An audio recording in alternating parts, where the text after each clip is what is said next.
అయ్యవారు వంట చేస్తున్నారా లేక మసాలా ధూపం వేస్తున్నారా?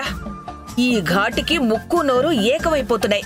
మసాలా కాదు లక్ష్మి, మోత, తిరగ మోత వేస్తున్నాను. పేరులోనే మోత ఉంది కాబట్టి వాసనలా వాయించేస్తోంది. ఇంత ఘాటుంటే నా ఊపిరితిత్తులన్నీ శుభ్రం అయిపోయి ఆస్తమా పోతుందేమో. అంటే నా వంట వైద్యంగా కూడా పనిచేస్తుందన్నమాట. అవునవును, చాలా బాగా పనిచేస్తుంది.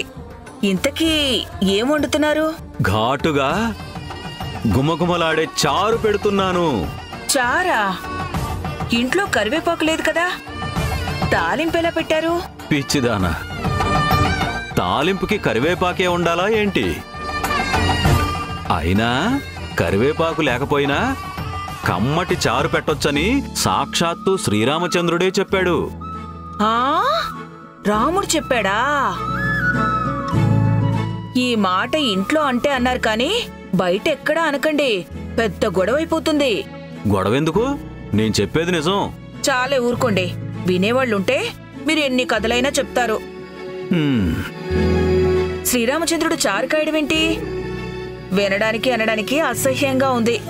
నీకు తెలియని విషయం చెప్పినప్పుడు నోరు మూసుకుని విను, అంతేగాని ఇలా వితండవాదం చేయకు. పురాణాలు ఎన్నైనా చెప్పండి, వింటాను. అంతేకాని ఇలాంటి కట్టుకథలు వినలేను. నేను చెబితే వినవు. ఆ దిక్కుమాలిన ఫోన్లో ఊసిపోని ప్రతి ఒక్కడూ పెట్టే వీడియోలన్నీ చూస్తావు.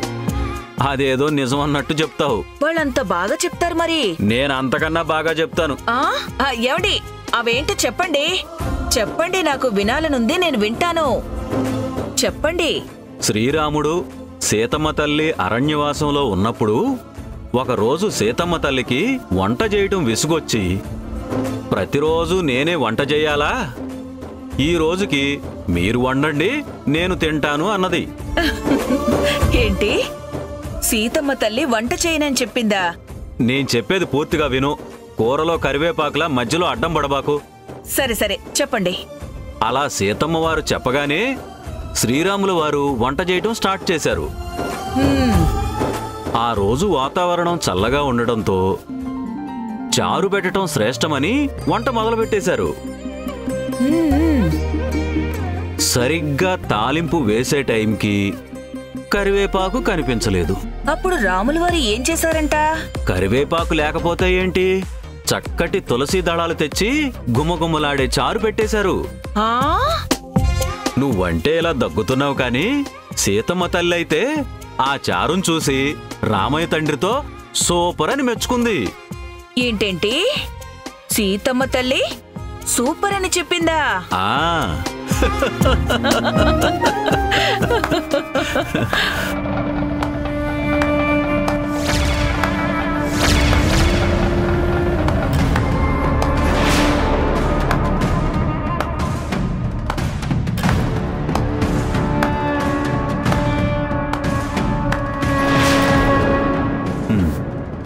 కూర్చో బాబు. ఏం చెప్పారు అంకుల్?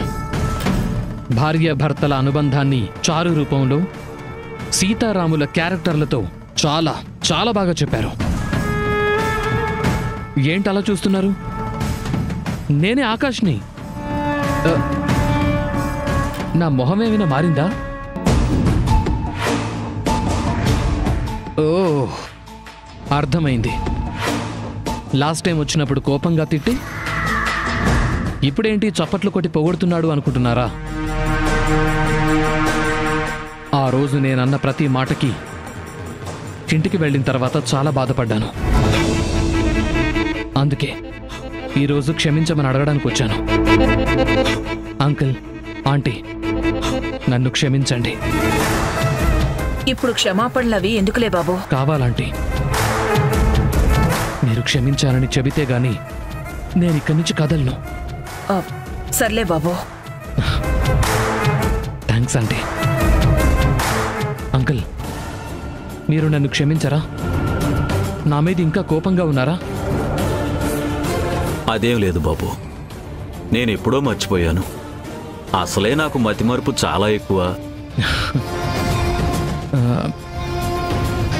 కానీ సంధ్య మర్చిపోలేకపోతుంది అంకుల్. అందుకే నా మీద మళ్ళీ కోపంతో జాబ్లో చేరింది.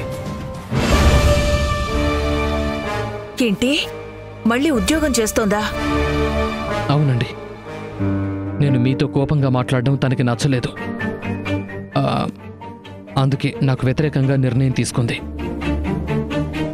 ఇదే విషయం గురించి 4 రోజులు డే అండ్ నైట్ ఆలోచిస్తే నాకు అర్థమైన విషయం ఒకటే. సంధ్యని ఒక్క క్షణం కూడా వదిలుండలేక జాబ్ చేయొద్దు అని చెప్పాను. నా భార్య నాతోనే, నా ఇంట్లోనే ఉండాలి అనుకోవడం కూడా తప్ప? కాదు బాబు, కానే కాదు కదా. అసలు ప్రాబ్లం ఇక్కడే ఉంది. సంధ్య నాకు కావాలి, సంధ్యకి మీరు కావాలి.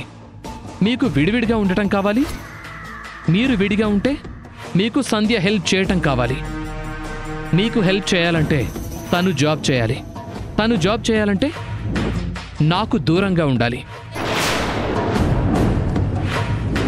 ఇది పెద్ద సైకిల్ ప్రాసెస్, చక్రబంధం, అంతులేని కథ. ఈ కథకు ఒక అందమైన ముగింపు ఇవ్వాలనుకుంటున్నాను.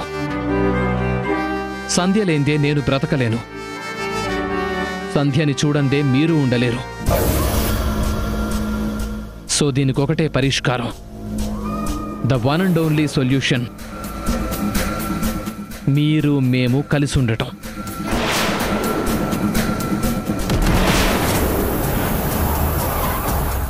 అలా కలిసి ఉంటే సంధ్య ఇంటి పట్టునే ఉంటుంది. అప్పుడు నేను హ్యాపీ, మిమ్మల్ని దగ్గరుండి చూసుకుంటుంది కాబట్టి మీరు హ్యాపీ. మీతో నాతో ఒకే ఇంట్లో ఉంటే సంధ్య డబుల్ హ్యాపీ. సంధ్య జాబ్ మానేయటం, మీరు మా ఇంటికి రావటం, అంతా ఒకేసారి జరిగిపోవాలి. ఏమంటారు? ఇంత జరిగిన తర్వాత సంధ్యని ఒప్పించడం కష్టమని నాకు తెలుసు.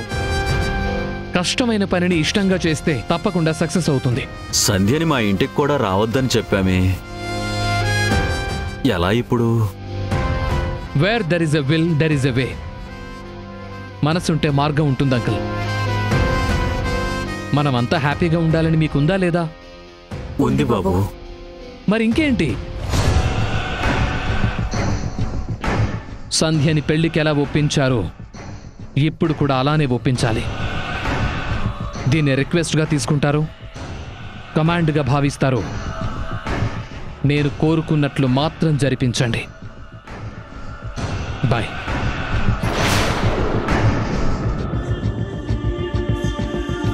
ఏంటండి ఇది? నవ్వు నటిస్తూ మనల్నే హెచ్చరిస్తున్నాడు. క్షమించమని అడిగి మళ్ళీ అదే తప్పు చేస్తున్నాడు. కోపంతో సాధించలేనని తెలిసి మంచితనం నటిస్తున్నాడు. కొత్త నాటకం మొదలుపెట్టాడు లక్ష్మి.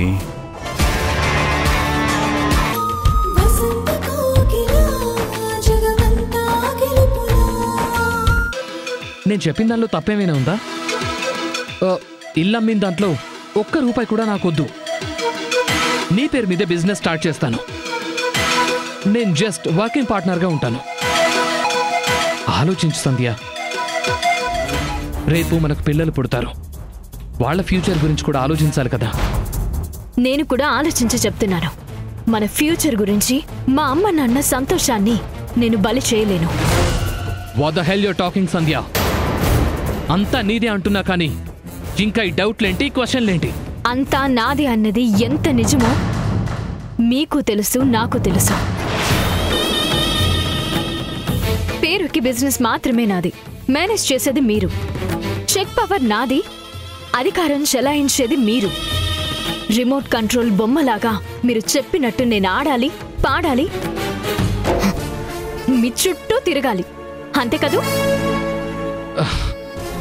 అదంతా నేను అనలేదు. నీకు నువ్వే ఊహించుకొని నన్ను క్వశ్చన్ చేస్తున్నావు. క్వశ్చన్ కాదు, జరిగేది ఇదే అన్న నమ్మకంతో చెప్తున్నాను. ఒక్క మాట గుర్తుపెట్టుకోండి, గుప్పెడు మెతుకుల కోసం దేహి అని మీ వైపు ఆశగా ఎదురు చూడాల్సిన కర్మ మా అమ్మ నాన్నలకి లేదు. అలా నేను కోరుకోవటం లేదు. కాకపోతే ఇప్పుడు మాత్రం వాళ్ళక ఇంట్లో ఏముంది? స్వేచ్ఛ.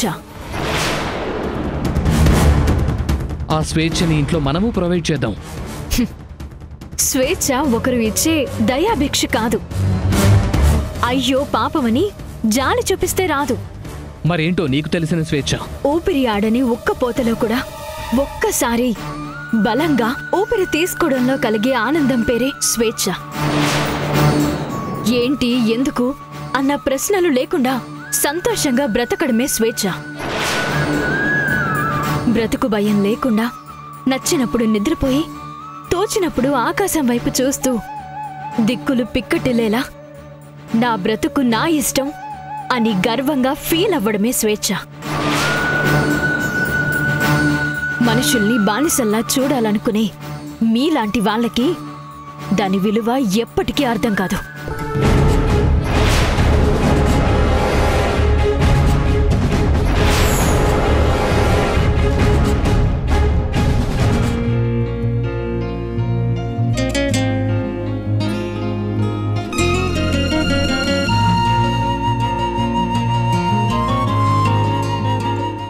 ఎంతసేపే?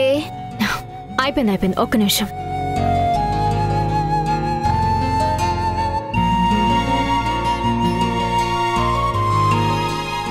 నాన్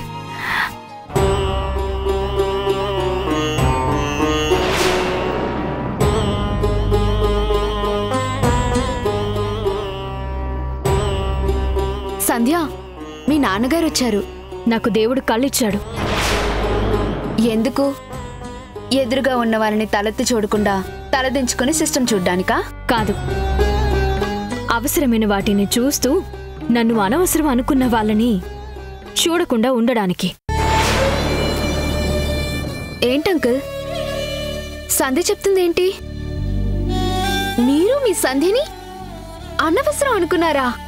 అంటే అది ఏదో అనుకోకుండా పొరపాటుగా. అనుకోకుండా జరిగిన పొరపాటు అంట సంధ్య, క్షమించేస్తే పోలా? నీకు వర్క్ ఏం లేకపోతే వెళ్ళి క్యాంటీన్లో కూర్చో, అంతేకాని నన్ను డిస్టర్బ్ చేయకు.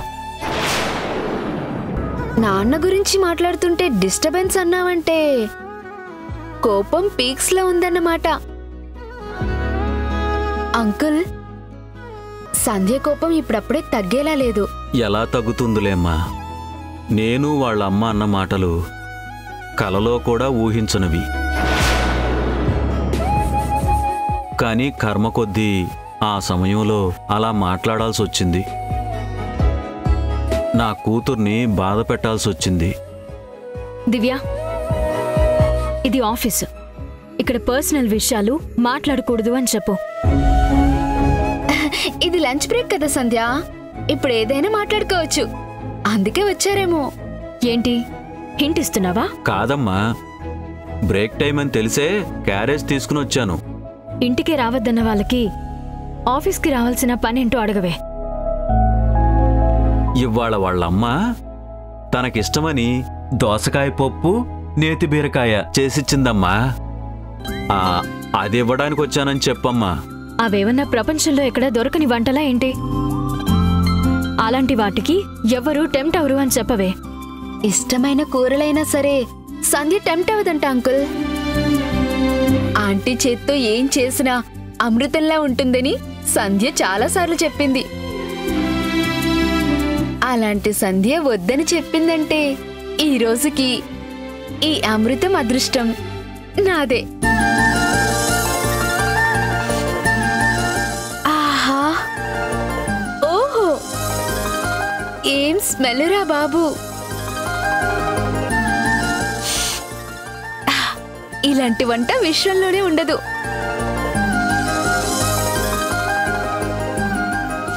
ఈ స్మెల్ చూస్తుంటేనే డైటింగ్ ఫైటింగ్ మర్చిపోయి డబుల్ డోస్ తినేయాలనుంది.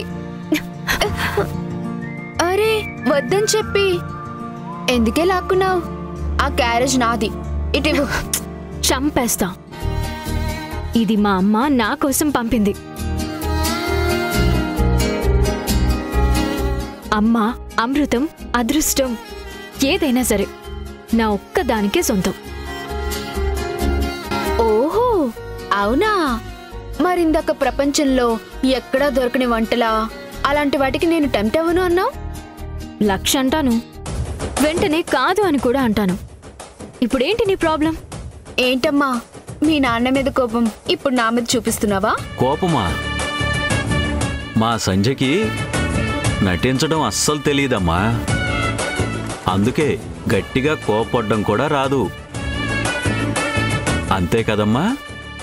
హా, తండ్రి కూతుళ్ళ ఎమోషన్లో పానకంలో పుడకలాగా నేనెందుకు? మా బాబ్జీగాడు వచ్చే ఉంటాడు, నేను వెళ్ళి లంచ్ చేసేసి వస్తాను.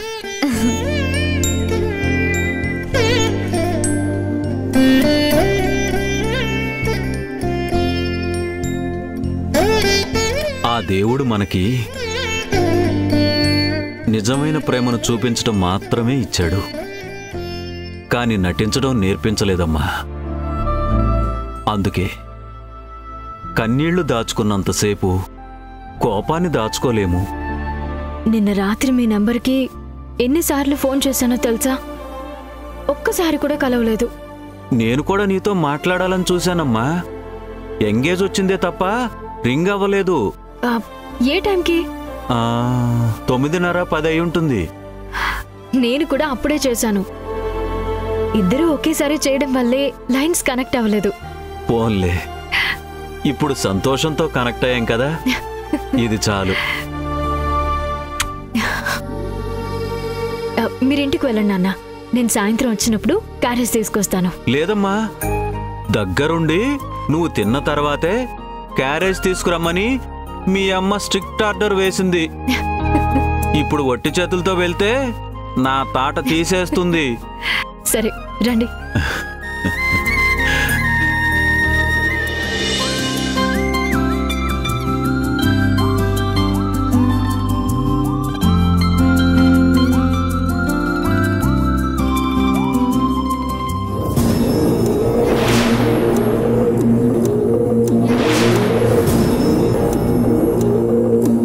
నాకు కూడా ఓ ముద్ద కావాలి.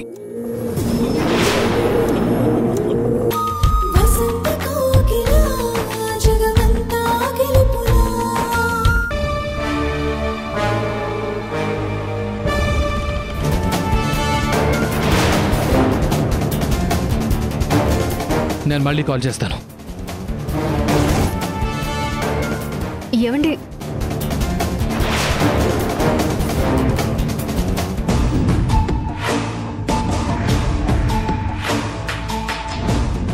ఏమైందండి? ఈ టైంలో డబ్బు అప్పు అని మాట్లాడుతున్నారు. ఏదైనా సమస్య? ఏం లేదు, నువ్వు వెళ్ళి పడుకో. ఏంటండి అలా అంటారు? ఏం జరిగిందో నాకు చెప్పొచ్చు కదా. చెప్తే ఏం చేస్తావు? విని ఊరుకోవడం తప్ప నీ వల్ల ఏ ఉపయోగం లేదు. అనవసరంగా టైం వేస్ట్ చేయకుండా నా టెన్షన్లో నన్ను వదిలేయ్. అదేంటండి అలా మాట్లాడతారు? నేను మీ భార్యని. ఏ కష్టమైనా, ఎంతటి టెన్షన్ అయినా నాతో పంచుకోవచ్చు కదండి. పంచుకుంటే తీరిపోయేది కాదు, పరిష్కారం దొరికేంత చిన్న సమస్య కూడా కాదు. ఇప్పటికిప్పుడు నాకు 10 కోట్లు కావాలి. ఇస్తావా? తీసుకొస్తావా?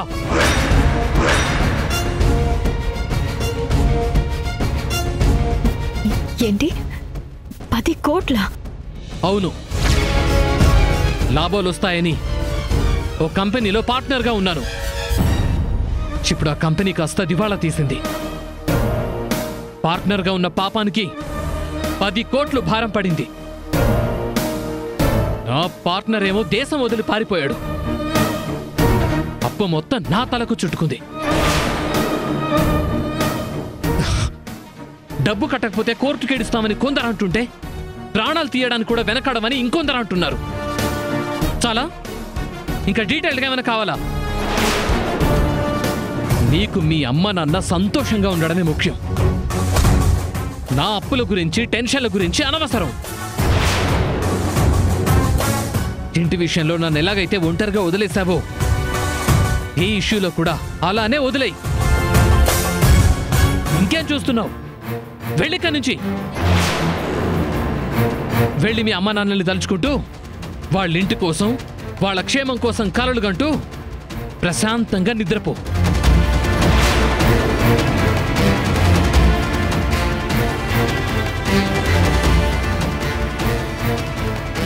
వెళ్ళు.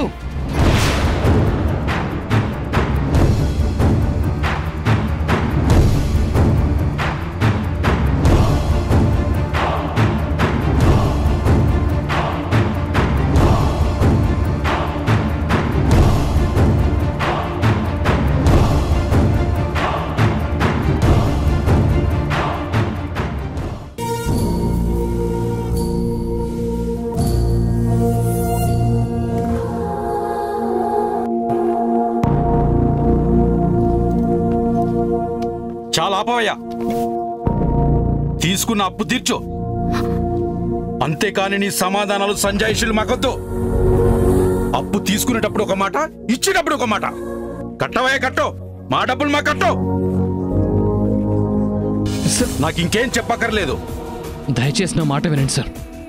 నాకు కొద్ది రోజులు టైం ఇవ్వండి, మొత్తం క్లియర్ చేస్తాను. రాత్రి ఫోన్లో కూడా ఇదే మాట అన్నావు. నీ మాట మీద నమ్మకం లేకే డైరెక్ట్ ఇంటికి వచ్చాం. సాయంత్రం లోపు డబ్బులు ఇవ్వకపోతే చీటింగ్ కేసు పెట్టి లోపల వేయిస్తాను.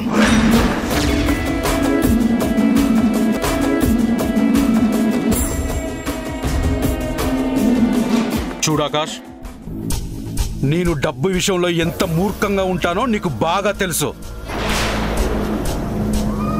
అయినా సరే అడిగిన వెంటనే తెలిసిన వాడివని అప్పిచ్చాను. ఇప్పటికే అప్పు తీర్చకుండా, వడ్డీ కట్టకుండా రేపు మాపు అంటే నేను ఊరుకుంటాననుకుంటున్నావా? ప్లీజ్ సార్, మీ గురించి నాకు తెలుసు. మీరు కూడా నా పరిస్థితి అర్థం చేసుకోవాలి. ఒక చిన్న ఫినాన్షియల్ డిస్టర్బెన్స్ వల్ల నాకు అందాల్సిన డబ్బులన్నీ ఆగిపోయాయి. అందుకే ఇంకొన్ని రోజులు టైం అడుగుతున్నాను. చాలా పోయా. ఒకటే మాట ఎన్నిసార్లు చెప్తావు? ఇంకెన్ని అబద్ధాలు చెప్పి మమ్మల్ని నమ్మిస్తావు?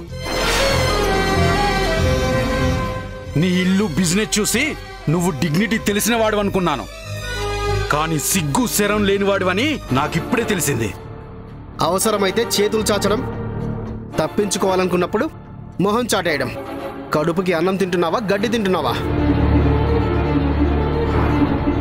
నీలాంటి వాడు బిజినెస్ చేయడానికే కాదు, అడుక్కు తినడానికి కూడా పనికిరాడు. ఆపండి. అవసరం కొద్దీ డబ్బు తీసుకున్నంత మాత్రాన నోటుకొచ్చినట్టు మాట్లాడతారా? నా కళ్ళ ముందే నా భర్తని ఇలా అవమానిస్తుంటే నేను చూస్తూ ఊరుకుంటాననుకుంటున్నారా? మీ మీద పోలీస్ కేసు పెడతాను. సరే పెట్టమ్మా. పోలీసులు వచ్చాక ఎవడి తప్పేంటో నీకే తెలుస్తుంది. అప్పు తీసుకున్నది సరిపోక నీ పెళ్ళంతా మమ్మల్ని బెదిరిస్తావా? ఏం తమాషాలుగా ఉందా నీకు? ఏమనుకుంటున్నావు మమ్మల్ని? అప్పు చేసి ఎగ్గొట్టాలని చూస్తున్న నీ మొగుడికి నువ్వు సపోర్ట్ చేయడానికి సెన్స్ ఉందా లేదా? Control your words. చాలా ఎక్కువ మాట్లాడుతున్నారు. సంధ్య, ప్లీజ్ నువ్వు కాసేపు సైలెంట్గా ఉండు. అది కాదండి, వాళ్ళన్నని మాటలు అంటుంటే. అంటారు సంధ్య. అప్పిచ్చిన వాడు కదా, ఏమైనా అనొచ్చన్న పొగరుతో ఉంటారు. ఆకాష్, మాటలు మర్యాదగా రాని. ఇప్పటి వరకు మర్యాదగానే మాట్లాడాను, ఓపికతో కూడా మాట్లాడాను. తల తాకట్టు పెట్టానే సరే మీ అప్పు తీర్చాలి అనుకున్నాను. కానీ మీరు నా భార్యతో మాట్లాడిన పద్ధతి నాకు అస్సలు నచ్చలేదు. ఇప్పుడు నేను డబ్బులు ఇవ్వను. ఇక్కడి నుంచి వెళ్ళిపోండి. నా మీద మర్డర్ అటెంప్ట్ చేశారని కేసు ఫైల్ చేస్తే మీరేం సమాధానం చెప్తారు? అంతవరకు వస్తే సమాధానం కాదురా, చావు చూపిస్తాను.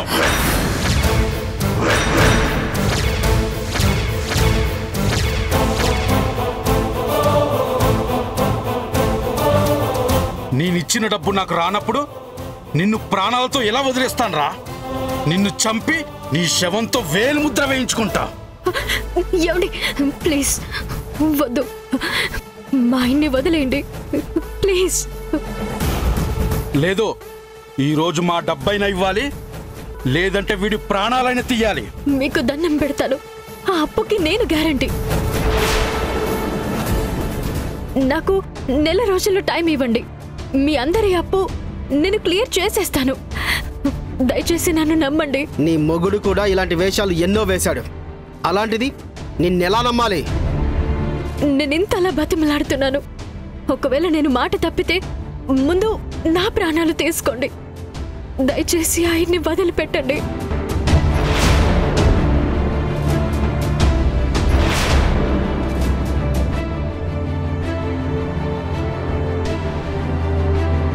చూడమ్మా, మా వ్యాపారంలో ఎమోషన్స్కి విలువ లేదు. కానీ నీ కన్నీళ్లు చూస్తుంటే ఒక్కసారి అవకాశం ఇవ్వాలనిపిస్తుంది. మిస్ అయితే మాత్రం నీ కళ్ళ ముందే నీ మొగుణ్ణి చంపేస్తాను. పద.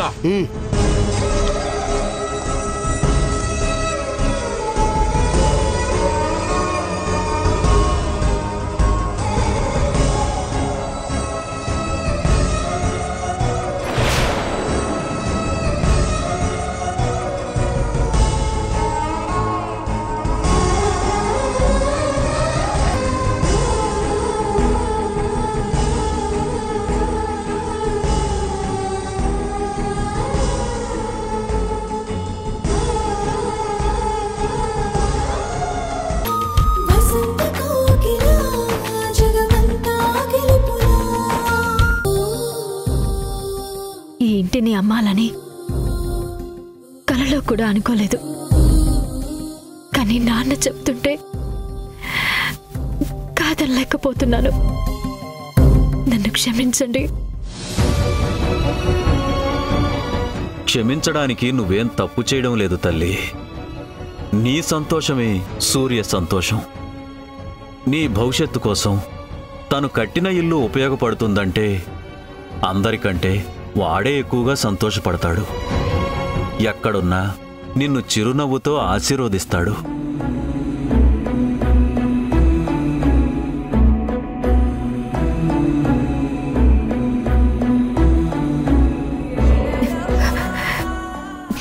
నాకు ఆఫీస్కి టైం అవుతుంది. సాయంత్రం వస్తాను. ఇక్కడికి రాకపోయినా పర్లేదమ్మా. ఇంటి గురించి మనం తీసుకునే నిర్ణయాన్ని నువ్వు ఆకాష్కు చెప్పమ్మా. సరే నాన్న, వెళ్ళొస్తానమ్మా. మంచిదమ్మా.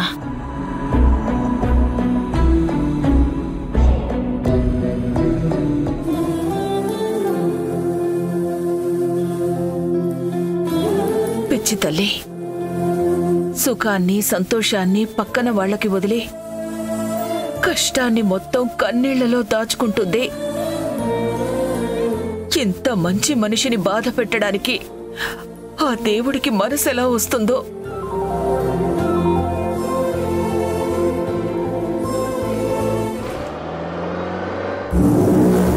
పెద్ద యాక్షన్ డ్రామా చేస్తే సంధ్య మనసులో మాటల్లో సింపతి దక్కింది. కానీ ఇల్లమ్మటం గురించి ఏం డెసిషన్ తీసుకుందో తెలియటం లేదు. డైరెక్ట్గా అడిగితే నా మీద డౌట్ వస్తుంది. ఇలాంటి విషయాలు నాతో చెప్పకపోయినా మామయ్యతో షేర్ చేసుకుంటుంది. అదేంటో ఆఫీస్కు వెళ్ళి తెలుసుకోవాలి.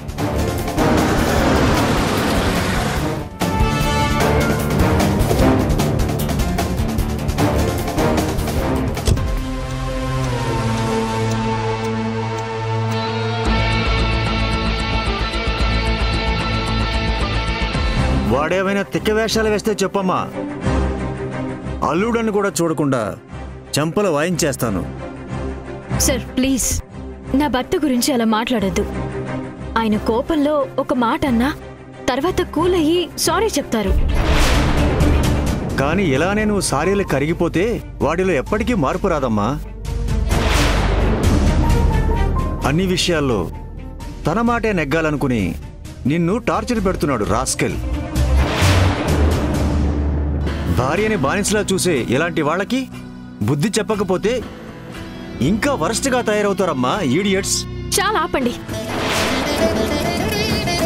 నా భర్తని తిడుతూ ఇష్టం వచ్చినట్టు మాట్లాడితే బాబాయి అన్న బంధం కూడా మర్చిపోతాను.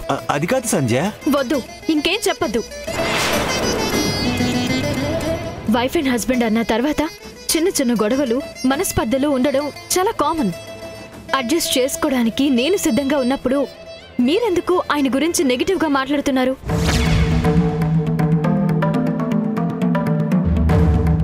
మీరు మావయ్య కావచ్చు, ఆయన్ని తిట్టేంత చనువు మీకుండొచ్చు. కానీ నేను తాళి కట్టించుకున్న భార్యని, చచ్చేంత వరకు ఆయనతో నడిచే తోడుని. నా ముందు ఆయన్ని చిన్న మాట అన్నా కూడా నేను ఊరుకోను, క్షమించను.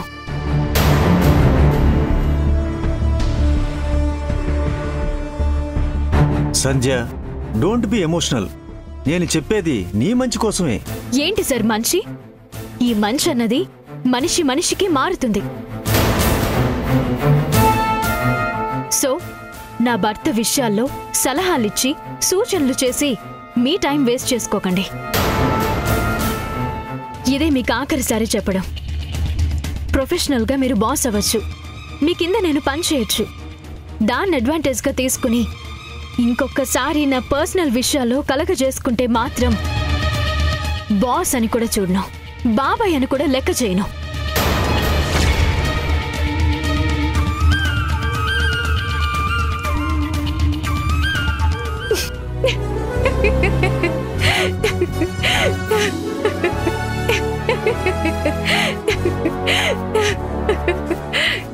ఏంటి బాబాయ్, షాక్ అయ్యారా? అంటే నా యాక్టింగ్ సూపర్ హిట్ అన్నమాట. ఏంటమ్మా ఇది, యాక్టింగా? లేకపోతే మీ మీద సీరియస్ ఎలా అవుతాను బాబాయ్? అదే అనుకున్నానమ్మా. ఎంత వర్క్ ప్రెషర్లో ఉన్నా, మనసులో ఎంత కోపమున్నా, ఎప్పుడు నవ్వుతూ ఉండే సంధ్య నాకే వార్నింగ్ ఇవ్వడం ఏంటా అని నేను షాక్ అయ్యానమ్మా. కానీ ఒక్కటి మాత్రం నిజం బాబాయ్, ఇన్నాళ్ళు ఆయన నన్ను కావాలనే కష్టపెడుతున్నారు అనుకున్నాను. కానీ ఆయనే పీకల్లోతు కష్టాల్లో ఉన్నారని నాకిప్పుడే అర్థమైంది. ఎవరి ముందు తల వంచని నా భర్తని అప్పుల వాళ్ళు నోటుకొచ్చినట్టు వాగుతుంటుంటే ఏమీ మాట్లాడలేక ఆయన మౌనంగా ఉండిపోయారు. బిజినెస్లో నష్టం వచ్చి వడ్డీలు కట్టలేక, వాళ్ళకి జవాబు చెప్పలేక ఎంత మెంటల్ ప్రెషర్ అనుభవిస్తున్నారో నాకు తెలుసు బాబాయ్. రాత్రిళ్ళు నిద్రపోకుండా ఆయన టెన్షన్ చూస్తుంటే నాకు చాలా జాలేస్తుంది. ఇన్నాళ్ళు మా ఇంటిని అమ్మేయమంటే మా అమ్మ నాన్నల మీద కోపంతోనో లేదంటే డబ్బు కోసమో అనుకున్నాను. అందుకే మొండిగా నేను అమ్మను అని వాదించాను. లీగల్గా యాక్షన్ తీసుకోవడానికి కూడా నేను రెడీ అయ్యాను బాబాయ్. కానీ ఇప్పుడు భర్త కష్టాన్ని అర్థం చేసుకున్నందుకు నా మీద నాకే కోపంగా ఉంది. ఇంటి కోసం నేనెందుకు ఇంత పట్టుపట్టానో అని నా మీద నాకే అసహ్యంగా ఉంది.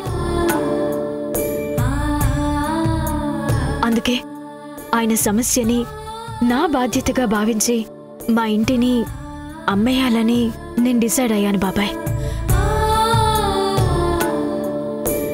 వచ్చిన డబ్బుతో అప్పులు తీర్చాలని ఫిక్స్ అయ్యాను. అప్పులున్నాయని ఆకాష్ నీకు డైరెక్ట్గా చెప్పాడా? ఆయన చెప్పకపోయినా అర్థం చేసుకోకపోతే నేను భార్యను ఎలా అవుతాను బాబాయ్?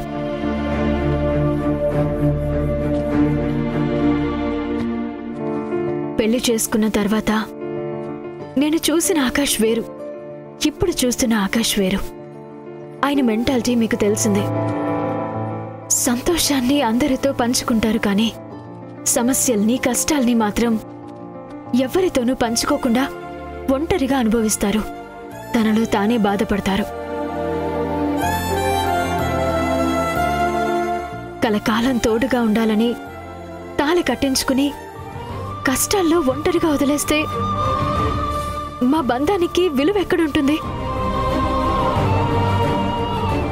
కానీ ఆ ఇల్లు నీ మొదటి భర్త వాళ్ళ పేరెంట్స్ కోసం ఎంతో ప్రేమతో కట్టించాడని చెప్పావు కదమ్మా.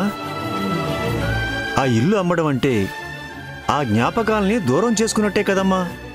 సూర్య జ్ఞాపకాల కన్నా ఆకాష్తో జీవితం నాకు ముఖ్యం.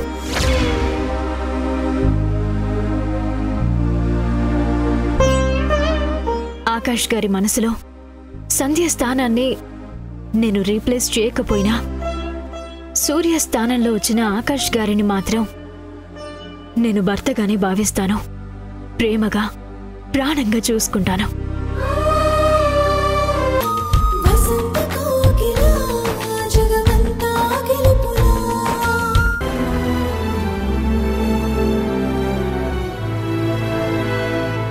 ఏంటండి ఇది?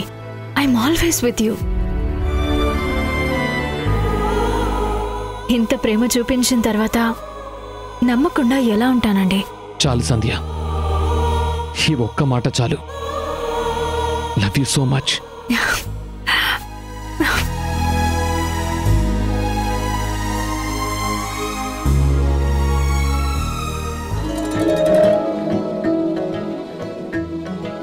రే బాబ్జీ, పానకంలో పుడకలాగా ఈ ప్రేమ జంట మధ్యలో మనమెందుకురా?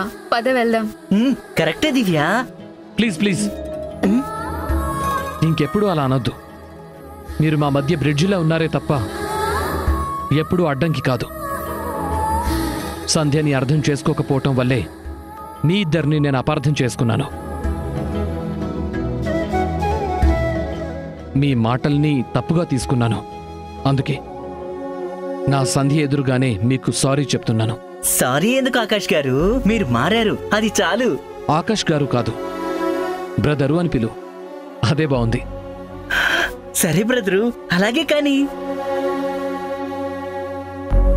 మీలో ఈ మార్పు రావాలనే సంధ్య కోరుకుంది. అది నిజమైనందుకు చాలా హ్యాపీగా ఉంది. ఈ సంతోషం ఎప్పటికీ ఇలానే పర్మనెంట్ గా ఉంటుంది దివ్య. దివ్య, వెళ్దామా? ఎక్కడికి వెళ్ళేది? ఈరోజు మీ ఇద్దరు ఇక్కడే భోజనం చేయాలి.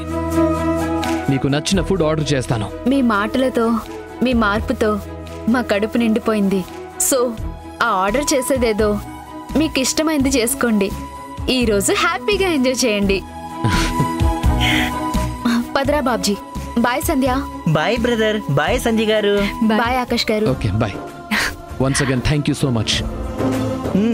బాయ్ సంధ్య.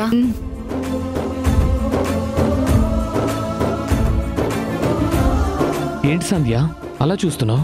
ఎన్ని రోజులు ఏ ప్రేమనైతే చూడాలనుకున్నానో అది మీ కళ్ళల్లో చాలా స్పష్టంగా కనిపిస్తుందండి. నీ వెంటపడి ప్రేమించాను, కానీ పెళ్ళైన రోజు నుంచి నాలో ప్రేమ తగ్గి కోపం పెరిగింది. అర్థం చేసుకునే గుణం పోయి నాకు మాత్రమే దక్కాలన్న స్వార్థం వచ్చింది. కానీ నీ మనసులో మాత్రం కొద్ది కొద్దిగా నా మీద ప్రేమ పెరుగుతూనే వచ్చింది. దాన్ని అర్థం చేసుకోలేక నేను దూరం క్రియేట్ చేసుకున్నాను. ఈరోజు ఆ దూరం విలువ కన్నీళ్లతో చెరిగిపోయింది. కాబట్టి నీకు చిన్న గాయమైనా నేను తట్టుకోలేకపోతున్నాను. సంధ్య, నాకు నువ్వు కావాలి. ఎప్పటికీ నువ్వు నా పక్కనే ఉండాలి. నా గుండెల్లోనే గుడి కట్టుకుని దేవతల పూజలు అందుకోవాలి.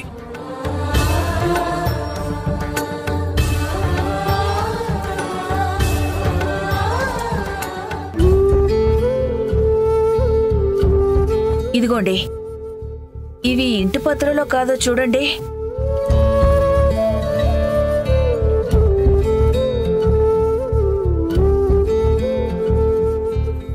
ఇవే లక్ష్మి. అన్నీ దగ్గర పెట్టుకుంటే మన పనికి ఆలస్యం ఉండదు. అదీ కాక మీ ఫ్రెండ్ స్థలం కొలతల గురించి ఏమైనా అడిగితే వెంటనే చెప్పడానికి కూడా ఉంటుంది. పట్టుకో.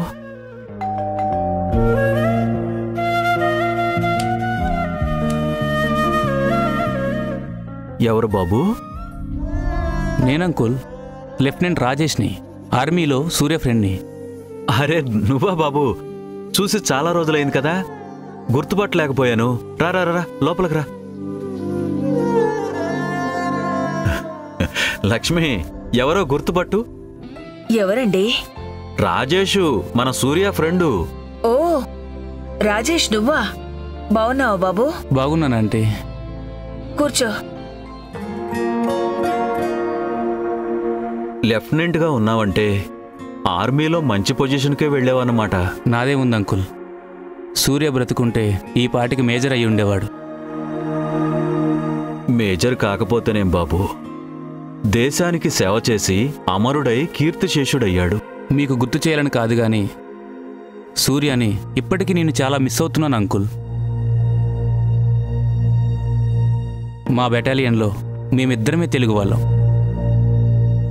ఇద్దరం కలిస్తే ఎలాంటి సీరియస్ సిచ్యువేషన్లో అయినా నవ్వుతూ ఉండేవాళ్ళం. సూర్య లాంటి వాడు మేజర్ అయ్యుంటే తనలాంటి ఎంతోమంది సైనికులకి ఇన్స్పిరేషన్గా ఉండేవాడు.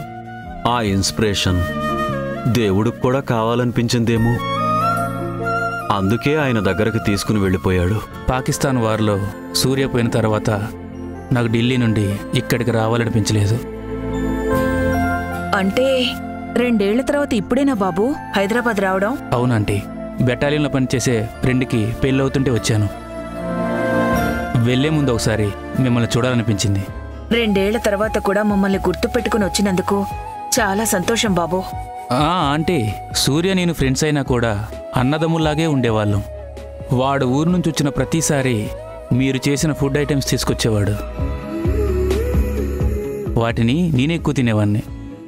ఆ రుచిని మర్చిపోలేను, ఆ రోజుని మర్చిపోలేను. నిజమే బాబు, కొన్ని జ్ఞాపకాల్ని అస్సలు మర్చిపోలేం. అవి ఫ్రేమ్ కట్టిన ఫోటోల్లా గుండె పొరల్లో స్పష్టంగా కనిపిస్తూనే ఉంటాయి. Correct uncle. నేను సూర్య ఆర్మీలో ఒకే రెజిమెంట్లో 5 ఏళ్ళు కలిసి పనిచేశాం. పాకిస్తాన్తో జరిగిన యుద్ధంలో ఇద్దరం కలిసే బార్డర్కి వెళ్ళాం. వారిలో పాల్గొన్నాం. నేను గాయాలతో తిరిగి వచ్చాను. కానీ సూర్య ప్రాణాలు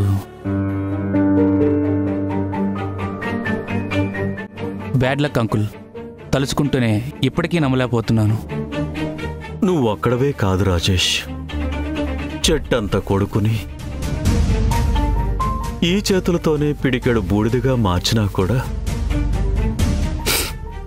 మేమింకా ఎలా బ్రతుకున్నామా అని మాకు నమ్మబుద్ధి కావడం లేదు. అలా మాట్లాడద్దు అంకుల్. మీరు ఆంటీ కోసం, ఆంటీ మీకోసం, మీరిద్దరూ సంధ్య కోసం బ్రతకాలి, సంతోషంగా ఉండాలి.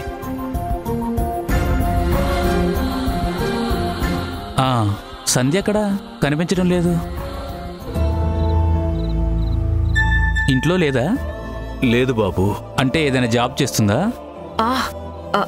అవును బాబు, తనకు కూడా ఏదైనా కాలక్షేపం ఉండాలని మేమే బలవంతంగా ఉద్యోగం చేయమని చెప్పాం. అవునా, మంచిది.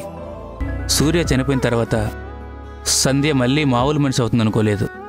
జాబ్ చేస్తూ ఒంటరితనాన్ని మర్చిపోతుందన్నమాట. Very good. తప్పదు బాబు, ఏ మనిషి అయినా పాత జ్ఞాపకాలని మర్చిపోవడం సాధ్యం కానప్పుడు కొత్త వ్యాపకాలు పెట్టుకోవడం తప్పదు కదా. మీరిద్దరూ మాట్లాడుకుంటూ ఉండండి, నేను కాఫీ తీసుకుని వస్తాను. ఆంటీ, ఇప్పుడేమొద్దు, నేను బయలుదేరాలి. ట్రైన్కి టైం అవుతుంది. అదేంటి బాబు, నా వంటలు బాగుంటాయని చెప్పి ఏమీ తినకుండా తాకుండా వెళ్ళిపోతున్నావు? నెక్స్ట్ టైం వచ్చినప్పుడు ఒక రోజు మొత్తం మీ ఇంట్లోనే ఉంటాను. ఈసారికి క్షమించండి. బాబు, దీనికి క్షమాపణ ఎందుకు? ఓకే అంకుల్, వెళ్ళొస్తానంటీ. మంచిది బాబు.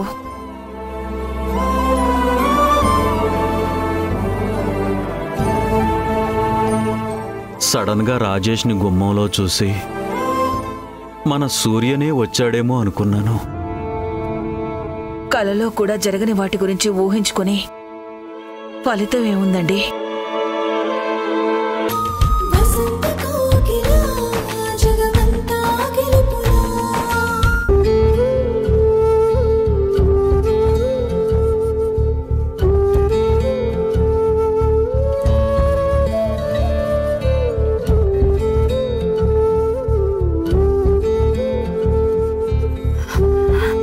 స్టాచ్యూ.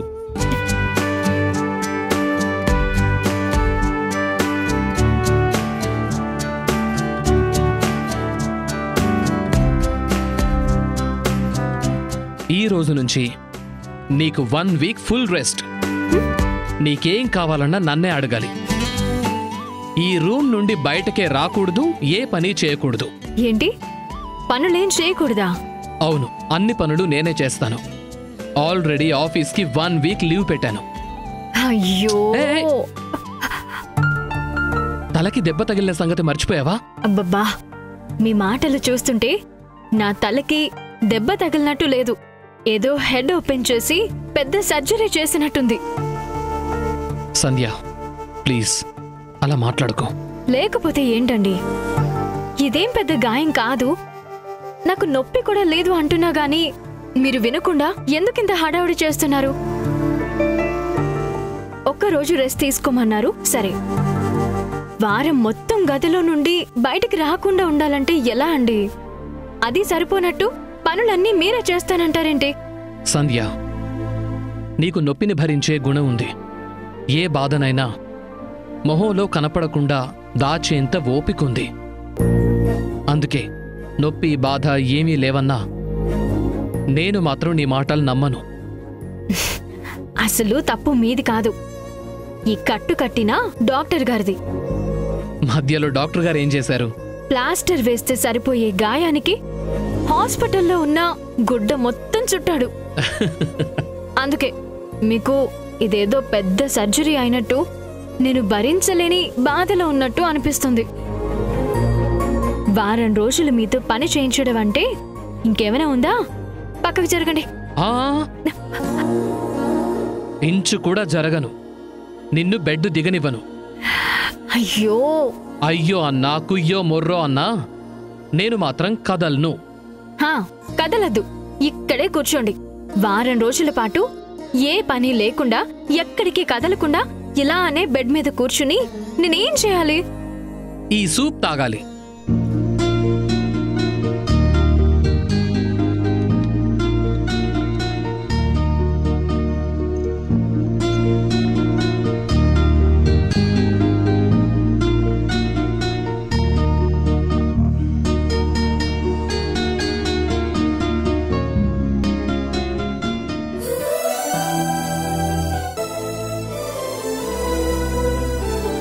మీరు మీ పనులు చూస్తుంటే నిజంగా నేను పేషెంట్ని అన్న ఫీలింగ్ కలుగుతుంది.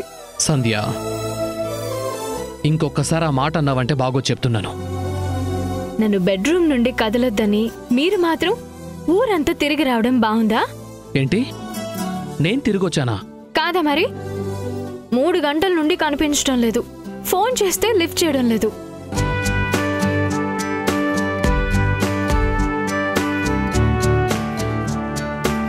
ఫోను ఇంట్లోనే మర్చిపోయాను. ఫోన్ కూడా మర్చిపోయి ఎక్కడికి వెళ్లారు? నా మీద ఇంత ప్రేమ చూపిస్తున్నవారు ఒంటరిగా వదిలి ఎలా వెళ్లాలనిపించింది?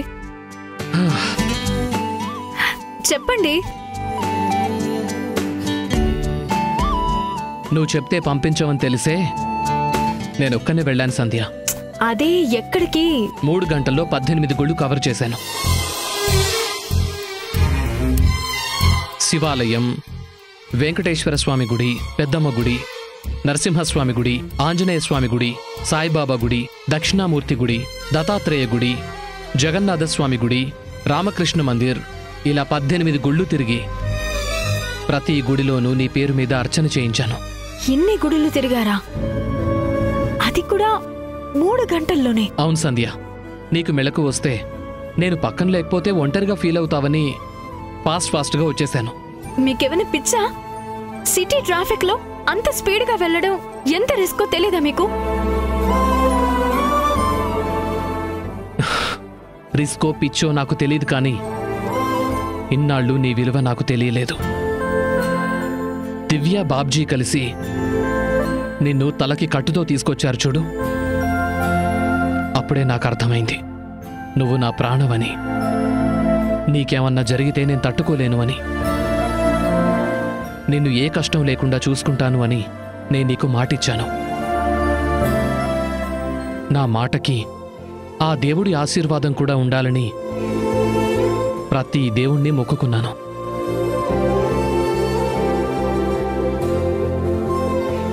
ఇదిగో, ఇది అమ్మవారి కుంకుమ. ఇది నుదుటనుంటే ఏ బాధ మన దగ్గరికి రాదంట.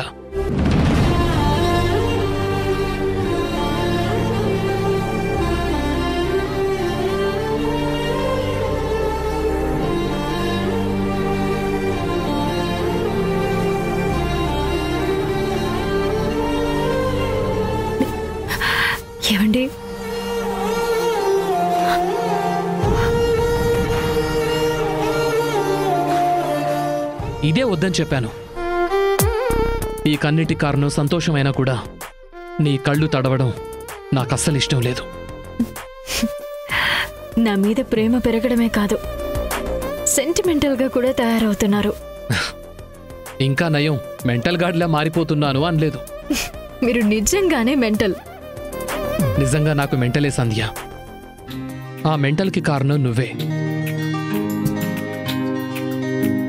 నేను సంధ్య పిచ్చోని. Mentally I'm yours. You're always mine. Sandhya, నేను సారీ చెప్పాల్సిన వాళ్ళు ఇంకా ఇద్దరున్నారు. మీ అమ్మా నాన్న, నా ఆంటీ అంకుల్. ఆ ఇంటిని ఎలాగైనా అమ్మేయాలన్న స్వార్థంతో నీతో పాటుగా వాళ్ళని కూడా చాలా బాధ పెట్టాను. అందుకే మనస్ఫూర్తిగా వాళ్ళని క్షమించమని అడగాలి. ఒకసారి ఫోన్ చేసి మాట్లాడతాను. ఫోన్ ఎందుకండి, డైరెక్ట్గా వెళ్దాం. మీలో వచ్చిన మార్పుని చూసి నేనెంత సంతోషిస్తున్నానో వాళ్ళు నాకన్నా ఎక్కువగా హ్యాపీగా ఫీల్ అవుతారు. సరే సంధ్య, వెళ్దాం. అలా వెళ్ళినప్పుడే ఇంటి గురించి, మీ అప్పు గురించి కూడా మాట్లాడదాం. నేను ఆల్రెడీ మీ ప్రాబ్లం గురించి చెప్పాను. ఆ ఇల్లు అమ్మడానికి అమ్మ నాన్న కూడా ఓకే చెప్పారు. సో మీ అప్పు కూడా క్లియర్ చేసుకోండి. వద్దు సంధ్య, ప్రస్తుతానికి అవసరం లేదు. నేను వేరే అరేంజ్మెంట్స్ చేసుకున్నాను. ఇంకెప్పుడు ఆ ఇంటి గురించి మాట్లాడొద్దు. ఆ ఇంట్లో నుంచి మీ అమ్మా నాన్నను కదిపే ఆలోచనే వద్దు. అది కాదండి, అంత డబ్బు అంటే ఎవరిచ్చారు? ఎలా అరేంజ్ అయింది? అదంతా ఇప్పుడు కాదు, కానీ నీ గాయం పూర్తిగా మానిపోయిన తర్వాత నీకు డీటెయిల్డ్గా చెప్తాను. అప్పటి వరకు నన్నేమీ అడగకుండా నువ్వు రిలాక్స్డ్గా ఉండు. సరేనండి. సరే, నువ్వు ఫ్రెష్ అప్ అవ్వు. మీ అమ్మ వాళ్ళ ఇంటికి వెళ్దాం. ఓకే? ఓకేనండి.